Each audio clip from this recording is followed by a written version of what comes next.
All right, welcome back. So in this video, I'm going to talk about what is a function. And I've got a picture down here, and I'll just tell you what this graph is. It's a graph showing how much the Earth was shaking during a California earthquake. And so if we look at the graph, we can kind of just see that it looks like it was shaking a little bit at the beginning, started to maybe shake a little bit more, and then things sort of settled down. So we can get a lot from a picture. This picture sort of shows how the movement was building over time. We can get some scale. Time here is measured in seconds. We can maybe wonder about the units over there. And so this is an example of a function because it says, well, you give me a time t, and I will tell you how big that movement was. And so that brings us to our definition. And the definition of a function is basically a rule that assigns inputs between the inputs in the domain and outputs. So I think it's easiest to sort of see this with an example.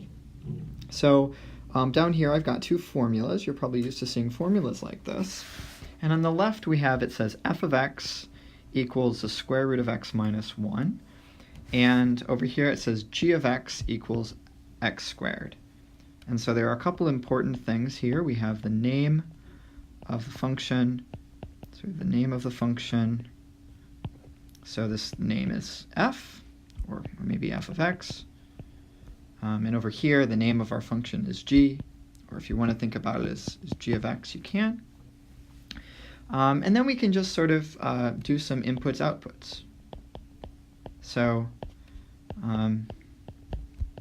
for instance, if we were to do, I don't know, f of 5, well, we have a formula that says f of any number x is I do x minus 1 and then take the square root.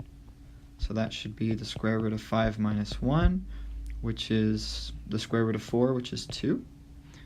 And then meanwhile, if we were to do maybe g of 5, we would get, well, our formula for g of x says to do x squared, so we'd get 25. And this is just an example. So for instance, here 5 would be the input, and 2 would be the output. Okay. And just one final thing I want to point out is that sometimes we don't get an output. So for instance, look at what happens if I were to try and take f of 0. Well, if I maybe put a question mark there, well, f of 0, well, according to the formula, it should be the square root of 0 minus 1. That's the square root of minus 1. Well, we know that we can't take the square root of a negative number. Right? There's no number that square will give us negative 1. And so probably what we should say is that this does not exist. And so what this means is that the number 0, we can't use that as an input for the function f, and so we would say that 0 is not in the domain of f of x. Okay. So we'll just kind of keep that off to the side there. So I've made another video about domain and range, and I've used graphing software, which hopefully can help with that. So I won't focus too much on domain and range in this video, but I just wanted to sort of point that out. Right? So let's move on. Here is an example where we have to read information about a function from a graph. So the y values are giving the function values, so sometimes we write y equals f of x. And what this is saying is that, so in the problem we're asked to find values of f of 1 and f of 5. So how do I find f of 1? Well, I look at 1 on the x-axis, and I see that it's here, and I kind of follow that up until I reach that point on the curve. Since that has y-coordinate 3, I know that f of 1 is going to equal 3. Similarly, if I wanted to find f of 5, well, I would sort of march along until I got to 2, 3, 4, 5, and then I would come down and see where it hits that graph, and it's not quite, let me clean that up a little bit, it's not quite all the way to -1, but looks like maybe it's -0.8. So we could sort of plug that in. And now, if we wanted to, we could talk about the domain and range of this function. So the domain, again, is the set of allowable inputs.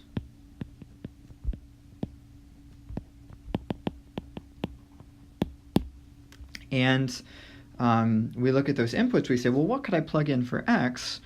Well, it looks like I can't plug in negative numbers because there's nothing going on in this part of the graph. And it looks like I can't really plug in anything really far to the right. It looks like my main region of interest where I can plug in x values is between 0 and 1, 2, 3, 4, 5, 6, 7. So it looks like I can plug in numbers anywhere from 0 all the way up to 7. And so my domain is going to be this interval from 0 to 7. Okay, so that's my domain. And similarly, the range, I won't talk too much about range in this class. If you're curious about what range is, why mathematicians might care slightly less about it, come and talk to me after class sometime. But here the range is going to be the possible outputs. And if we look at the graph, we say, well, what are the possible outputs? Well, I guess I got 3 and -0.8, but I could have gotten anything as big as 4. Here's an output of 4, and down here, here's an output of -2. And so the range is going to be everything from -2 to 4. Right, so there's an example of finding the domain and range of a function by looking at a graph. There's a homework problem about this on the WebWork. So that's just about everything. Some things you should be able to do. So for instance, sketch the graph and find the domain and range of each function. We just did an example where we could read the domain and range off from the graph. That could be one strategy for doing that. One thing we can do here is we can look at the domain and say, well, in each of these cases, there's no obstruction, right? We can plug in any number for x, because the formula just says to double x and subtract 1 for f of x, and for g of x it says to take the square. And so for both of these, the domain will be all real numbers, which is everything from -infinity to infinity. And in terms of sketching these graphs, the first is going to be the graph of a straight line. The second will be a parabola. So if sketching these graphs is not something you're comfortable with at this moment, I would recommend taking a look at some videos online. I recommend the videos on Khan Academy. Basically, if you just do a Google search for sketching graph of a line, sketching a graph of a parabola, you'll find lots of resources out there. We won't need to graph functions much more complicated than this at this point in the course, but graphing parabolas and lines is something probably a good way to start reviewing that. So that is all I want to say about domain and range and graphing. And I just want to close with, I want to have a little discussion about functions and inputs and outputs. So maybe for now, let's sort of ignore the right-hand part of this screen, but it's going to come up in this class that we're going to have problems like this, where we're given a formula for a function. In this case, f of x is 2x squared minus 5x plus 1. And we're asked to evaluate some crazy-looking expression over here. And we'll later see it's not so crazy. It's actually very reasonable, and we'll get a lot of practice with it. But before we can attempt to do anything like that, I want to try and make the connection between inputs and outputs a little bit clearer. So let me just sort of emphasize something. So we have this formula, f of x equals 2x squared minus 5x plus 1. In fact, I'm going to zoom in. Actually, I can't quite zoom in. So let me just put this on a whole new slide by itself.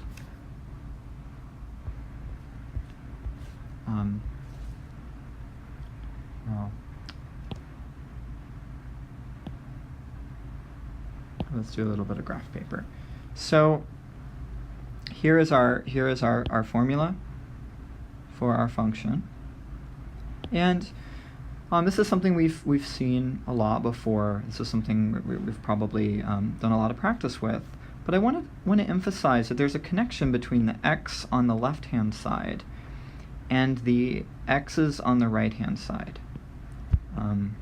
I know this may be something that doesn't seem that interesting, but I want to point out that if we were going to do f of 2, then that would mean we would plug in 2 on the right-hand side. And we could simplify that. We could say that that would be 2 times 4 minus 10 plus 1. That's going to be negative 1. But we could also plug in something like f of a. And we could plug that in, and we could get something like 2 times a squared minus 5 times a plus 1. And so again, I'm going to make this a little bit clearer by using a different color for the x's. I want to emphasize that this letter x is really important. It's sort of representing the input. So if our input is a, we want to plug in that letter a into all the places where we saw that input appearing on the right-hand side.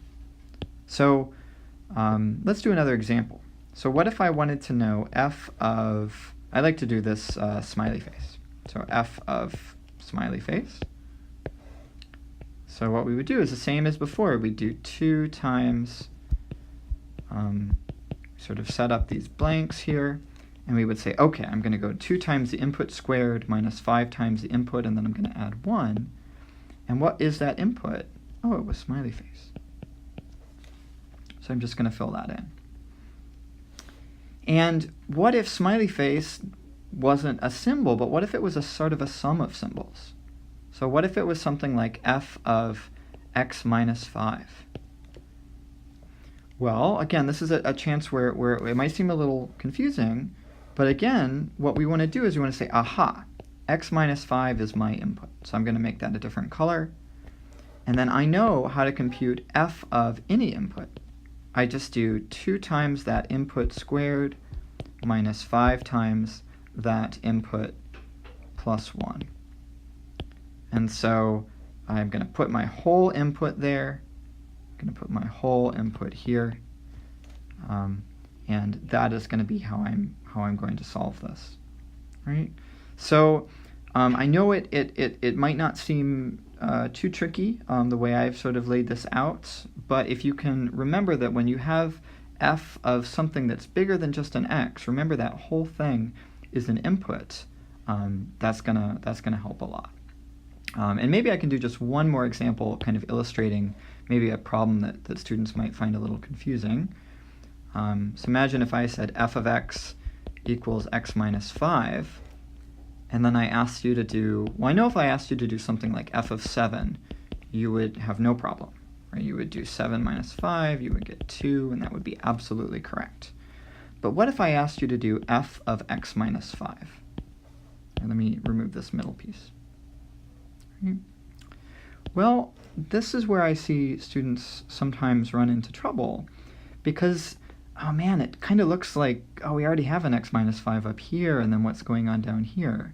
And this is where really thinking about what it means conceptually. When we do a function, what is this function f doing? It is taking our input, x, and it's subtracting 5. So our function is take the input and minus 5. And so if I want to solve this problem, I should take my input and I should subtract 5. And so the correct answer to this question is, in fact, x minus 10. Let me make that a different color. Okay.